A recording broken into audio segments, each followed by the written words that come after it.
समजा एक 15-20 लाख रुपयाचं 25 लाख रुपयाचं कर्ज घ्यायचं असेल तर अनेक त्याच्यावर जो काही इंटरेस्टचं वर्णन आहे त्यामुळे अनेक पत्रकारांच्या पगारातनं ते परत करणं हे कदाचित कठीण जाऊ शकतं. त्यामुळे आज वेगवेगळ्या घटकांना आपण वेगवेगळ्या सवलती देतो. तशा प्रकारे आमच्या पत्रकारांकरता समजा एखादी इंटरेस्ट सबसिडीची आपण सवलत आणू शकलो तर ते थोडं कर्ज जे आहे ते त्यांच्या पगारामध्ये आपल्याला बसवता येईल आणि त्यातनं आपल्याला काही ना काही मला असं वाटतं की दिलासा त्यांना देता येईल. तर जरूर मी या संदर्भात माननीय मुख्यमंत्री महोदय यांच्याशी चर्चा करून अशा प्रकारची एखादी योजना आणण्याचा प्रयत्न आपण हा निश्चितपणे करू.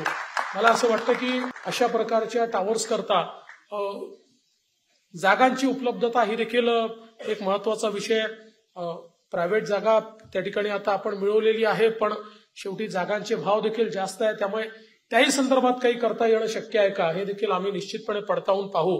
मला असं वाटतं की येत्या काळामध्ये आपल्या पत्रकार संघाने महाराष्ट्रातल्या किमान जे महसुली मुख्यालय आहेत या ठिकाणी असे प्रकल्प घेता येतील का. आणि मी तुम्हाला निश्चितपणे सांगतो की याकरता जी काही मदत लागेल म्हणजे मी माझ्या स्वतःच्या ऑफिसमध्ये आमचा एक अधिकारी तुम्हाला डेडिकेट करून देईल की जो या संदर्भातल्या अडचणी दूर करून आणि आपल्याला कशा प्रकारे हे काम करता येईल हा प्रयत्न आपण निश्चितपणे करू.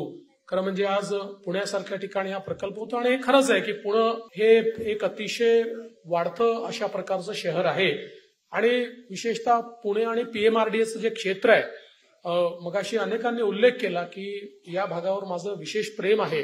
अर्थात मी विशेष प्रेम म्हटल्यावर दुसऱ्या दिवशी बातम्या छापून येतात की मी पुण्यातनं लोकसभा लढणार आहे. त्याच्यामुळे मी आधीच सांगतो मी पुण्यातनं लोकसभा लढणार नाहीये. पण मला असं वाटतं की जसं महाराष्ट्राची एक गेल्या 50 वर्षाची ग्रोथ ही मुंबईमुळे आपल्याला त्या ठिकाणी ती फेल झालेली दिसली. मुंबई हे आपलं ग्रोथ इंजिन होतं. पुढच्या 20 वर्षाचं आपलं ग्रोथ इंजिन हे पुणे आणि पीएमआरडीचं क्षेत्र होऊ शकतं. ही ताकद या क्षेत्रामध्ये आहे. हे आपलं मॅन्युफॅक्चरिंग हब आहे, हे आपलं आयटीचं हब आहे, हे आपलं डिजिटल टेक्नॉलॉजीचं हब आहे, हे आपलं इनोव्हेशनचं हब आहे. आपण जर विचार केला तर आज देशामध्ये विशेषतः जे काही आपल्या आर्म्स आणि अम्युनिशन्स आपल्याला लागतात तर त्याच्यामध्ये डिफेन्स प्रोडक्शनचं हब देखील आज पुणेच आपलं या ठिकाणी झालेलं आहे.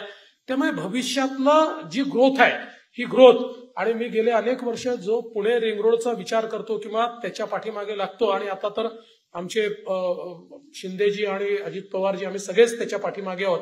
याचं कारण असं आहे की हा केवळ एक रोड नाही आहे तर ही एक डिफायनिंग मुवमेंट असणार आहे पुण्याच्या विकासातली की ज्यातनं पुण्यामध्ये आणि महाराष्ट्रामध्ये एक प्रचंड मोठी ग्रोथ या खरं म्हणजे रिंग रोडमुळे त्या ठिकाणी निर्माण होणार आहे.